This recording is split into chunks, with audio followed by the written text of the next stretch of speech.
morning, everybody. Happy Friday the 13th, if there is such a thing in Santa Rosa. And it's been very interesting this morning, and I am out on the road again to get caught up on what's going on around the county.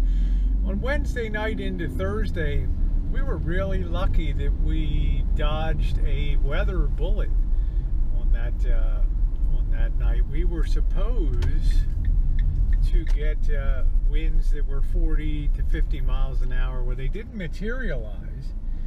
But tonight is almost a definite go for 40 to 60 mile an hour winds as a wind shift, and we have an offshore wind that comes out of the comes off of Nevada and sweeps down the hills. So everybody's scrambling around town and around the county today.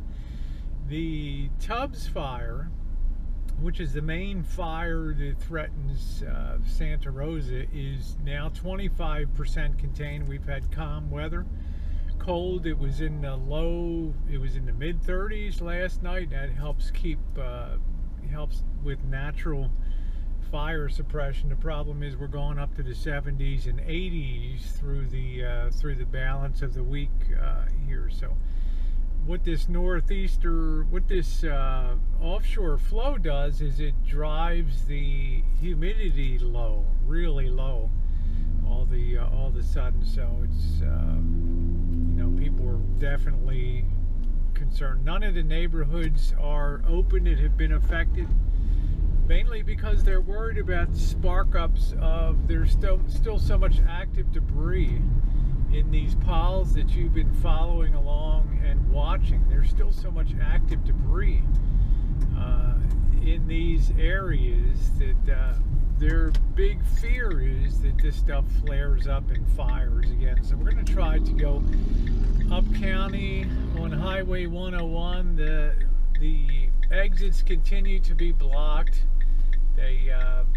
I'm not even sure if they're allowing access on foot anymore. If you didn't get that, looks like if you didn't get that video on the first morning after, like I did, in the next day or two, then you're really, goodness knows when they're going to allow people into those areas. And it's not for me to say. I'm not complaining about that. That's something that CAL FIRE makes that determination. And that's as right as it should be. So I've got to go with the program, whatever it is. The National Guard is in full force, seeing them all over town.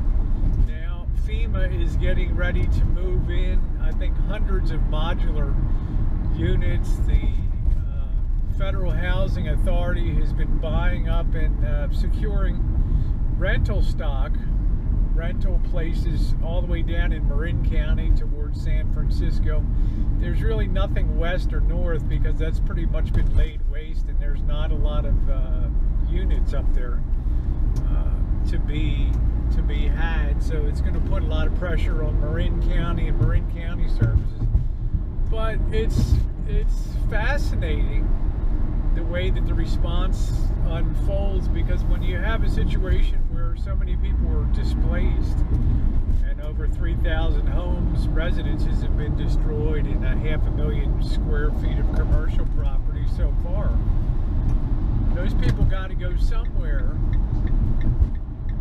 and the housing market just can't absorb that here. But it's interesting that they're setting up temporary P.O. boxes. There was a video yesterday of a drone operator that captured a postal truck delivering within the Coffee Park neighborhood. Everybody's like, what the hell? They said it looked surreal when he was delivering the mail in there. When they asked him why, he said, well, because some of the residents requested that they get their mail if their mailboxes were standing. So there's your postal service on duty, in that fire and smoke and all of that terrible chemicals and stuff that are going up in smoke and things like that. Yes, I have my mask. A lot of people have been asking about that. Unfortunately, we got the really sad news that Charles Schulz, the creator of Peanuts, his home burned down in what's called the Montecito Heights, an even more exclusive neighborhood than Fountain Grove, where the million-dollar homes were. And I think his was probably one of the earliest casualties, because his widow, Jeannie Schultz, had to flee at 2 a.m. in the morning, and she really didn't have time to get too much.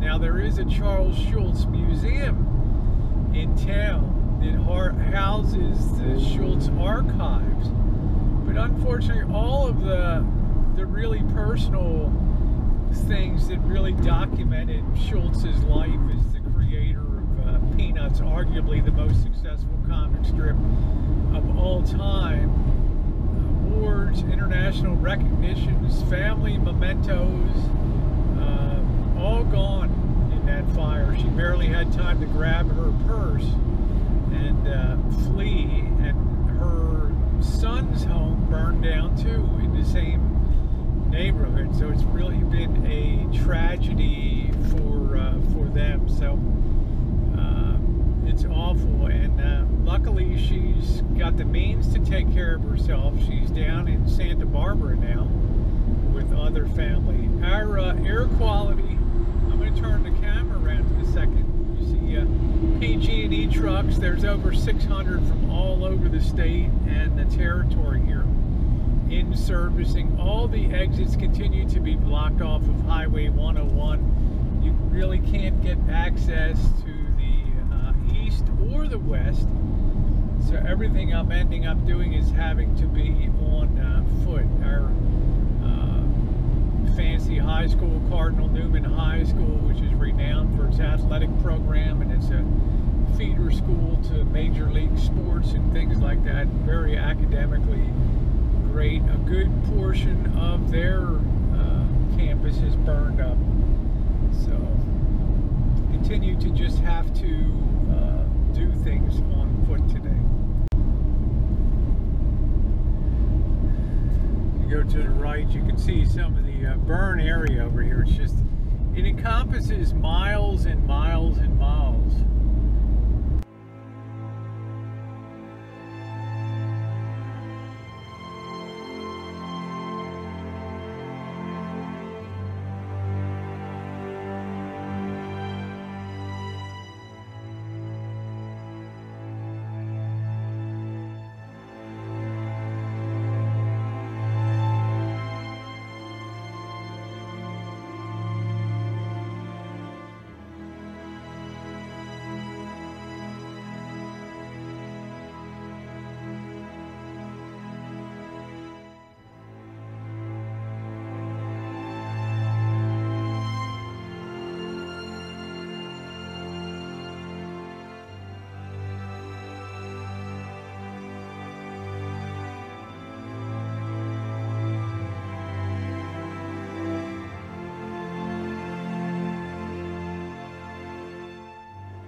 I decided to stop at the airport. I thought it might be interesting to take a look at the air assets that are being used to fight this fire, and they are significant. We'll go over and see some of the tankers that are being used, some of the ground personnel.